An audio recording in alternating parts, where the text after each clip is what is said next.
Hello, and welcome back to Liberty Wolf, episode number 42. My name is Zach Strong. Welcome, especially to the new subscribers. Hope you like it here. Today I'm talking about Christian Sparta. That might seem like a contradiction in terms to some people, yet it is a term used by the great Samuel Adams. He used it only once in one letter, yet he did use it, and it's a very fascinating look into his mind, but also into patriotism in general. Okay? And so if you think about Christian Sparta, what comes to your mind? For me, I think immediately of that warrior spirit that is prevalent and that exists in the hearts of patriots who love liberty in every age of time. You know, when the 300 Spartans stood there against the invading hordes. That type of spirit, that was the same spirit that our forefathers exemplified when they stood there against the British Redcoats who outnumbered them on Lexington Green and in Concord. The same spirit that won us our independence and liberty and established the Constitution and created the greatest nation in world history. That spirit has diminished quite a bit among some groups. And that's true. I mean, we can't even figure out what a woman is, what a man is. But in America today, in 2022, we still have a greater quantity and quality of that warrior spirit than in any other country on earth. That is not debatable. Nowhere else has it.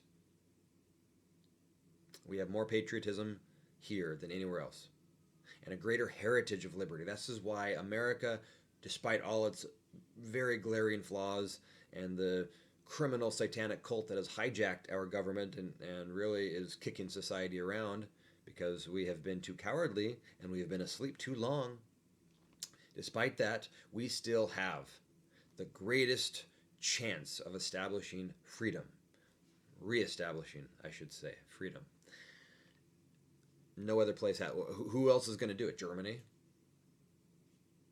Hungary? They've been doing some pretty good things recently, but they're Hungary. Small little postage stamp country in Europe. What's it? The Congo in Africa? Is it going to be Bolivia? Who's going to do it? No one else is going to do it if the United States doesn't stand up.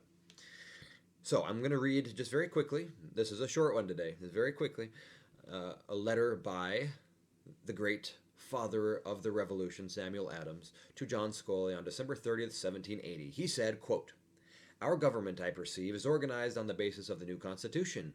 I'm afraid there is more pomp and parade than is consistent with those sober republican principles upon which the framers of it thought they had founded it. Why should this new era be introduced with entertainments expensive and tending to dissipate the minds of the people? Does it become us to lead the people to such public diversions as promote superfluity of dress and ornament, when it is as much as they can bear to support the expense of clothing a naked army? Will vanity and levity ever be the stability of government, either in states and cities, or what, let me hint to you, is of the last importance, in families? Of what kind are those manners by which, as we are truly informed in a late speech, not only the freedom but the very existence of republics is greatly affected? How fruitless is it to recommend the adapting the laws in the most perfect manner possible to the suppression of idleness, dissipation, and extravagancy, if such recommendations are counteracted by the example of men of religion, influence, and public station? I meant to consider the subject in the view of the mere citizen. Our Bradfords, Winslows, and Winthrops would have revolted at the idea of opening scenes of dissipation and folly, knowing them to be inconsistent with their great design in transplanting themselves into what they called this outside of the world. But I fear I shall say too much. I love the people of Boston. I once thought that city would be the Christian Sparta. But alas, will men never be free? They will be free no longer than while they remain virtuous. Sidney tells us there are times when people are not worth saving, meaning when they have lost their virtue. I pray God this may never be truly said of my beloved town." You can feel his passion there. I mean, he had a gift for oratory, he had a gift for putting words together.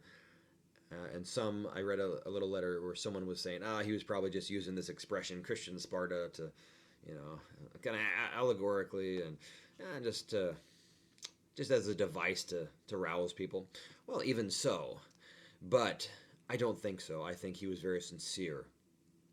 I mean, he risked his life just like everyone else. They were coming after him when they came to Lexington and Concord. Yet, those men at Lexington and Concord stood up and said, no. They embodied the virtues that are necessary. First of all, virtue, belief in God, patriotism, self-discipline, loyalty, leadership. Spartans often said you need to know how to be ruled and how to rule. So someone who is truly a master knows how to obey as well. This is a fact. Just like Jesus said, you have to serve if you want to be great. So we need to embody these wonderful principles of patriotism, true patriotism, not just waving a flag on the 4th of July. That's not true patriotism, saying, rah, rah, go invade Iraq, even though they didn't do anything to us. That's not true patriotism. We need to be better than that. We need to repossess this warrior spirit. Humble ourselves, and in humility and meekness we find true strength, the strength that warriors need to establish their liberty and to really defend their faith, families, and freedom. And so I'm going to leave you with those thoughts today, as I always do. Sic semper tyrannis, and long live liberty.